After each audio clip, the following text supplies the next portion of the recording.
అలాగే ఈ నెల 23న గడుపూర్‌లో సాదాబాయి నామాలకు పట్టాలు ఇవ్వడానికి సమావేశం ఏర్పాటు చేసినట్లు ఆయన చెప్పారు. అనంతరం మండలాధ్యక్షుడు బీర సత్యనారాయణ మాట్లాడుతూ గడుపూర్ గ్రామాభివృద్ధి కోసం అనేక పథకాలు అమలు చేస్తానని చెప్పారు. తాను ఇదే గ్రామంలో జన్మించినందున ఈ గ్రామంపై మక్కువ ఎక్కువని ఆయన తెలిపారు. గ్రామంలో స్వయం ఉపాధి కోసం తీసుకున్న రుణాలను సద్వినియోగం చేసుకుని ఆర్థికంగా ఎదగాలని ఆయన కోరారు. రుణాలను దుర్వినియోగం చేసి ఆర్థికంగా నష్టపోవద్దని సూచించారు. రుణాలు ఇతర అవసరాల కోసం ప్రజలు దళారులను నమ్మవద్దని ఆయన అన్నారు. నేరుగా తనను కానీ తహసీల్దార్ను కానీ సంప్రదించిన సమస్యలు పరిష్కరించుకోవాలని ఆయన సూచించారు.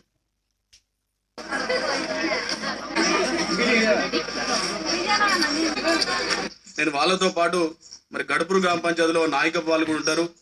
మరి వాళ్ళు కూడా వాస్తవంగా బాగా వెనుకబడ్డ వాళ్ళు, ఆర్థికంగా ఇబ్బందులు ఉన్న వాళ్ళు, వాళ్ళని కూడా ఎస్టీలు కదా, మరి వాళ్ళకి ఎందుకు ఇవ్వద్దని నేను వాళ్ళతో డాక్టర్లతో చెప్పడం, వాళ్ళు కూడా మరి వాళ్ళకు కూడా ఇద్దాం సార్ అని వాళ్ళు కూడా చెప్పడంతోనే ఇవాళ ఈ కార్యక్రమం అంటే దాదాపుగా ఈ గ్రామ పంచాయతీలో 400 దోమతెరలు ఇద్దామని ఒక ఆలోచనతోని ఉన్నాం. మరి అదే విధంగా ఈరోజు ఈ కార్యక్రమం పెట్టినాం. మరి ఇంతకుముందు వీళ్ళందరూ చెప్పినట్టు దోమతెరలు మరి దానికి దోమలు కొడితే ఇమీడియట్లీ చనిపోయే విధంగా అంటే దానికి తాకంగానే చనిపోయే విధంగా దానికే మరి మెడిసిన్ ఇచ్చి ఈ దోమతెరలు మరి తయారు చేసిందని చెప్పడం జరుగుతుంది. అవి ఇస్తే మీరు అందరూ కూడా ఖచ్చితంగా మరి వాడాలి తప్ప మరి ఇంతకుముందు తను చెప్పినట్టు చేపలకు మన దగ్గరలో చెరువు ఉంది కాబట్టి మరి నీళ్ళు అయిపోగానే చేపలు పట్టే విధంగా మీరు చేయకండి.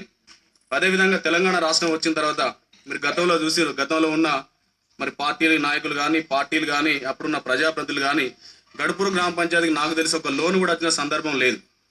ఇవాళ 2.5 సంవత్సరాల్లో దాదాపు ఒక 100 మందికి ఈ గ్రామంలో ఎస్సీ ఎస్టీలకు కానీ బీసీలకు కానీ ఒక 100 మందికి లోన్లు ఇవ్వడం, దాదాపు బాబానగర్లో మరి 20 నుంచి 25 మందికి రావచ్చు బహుశా.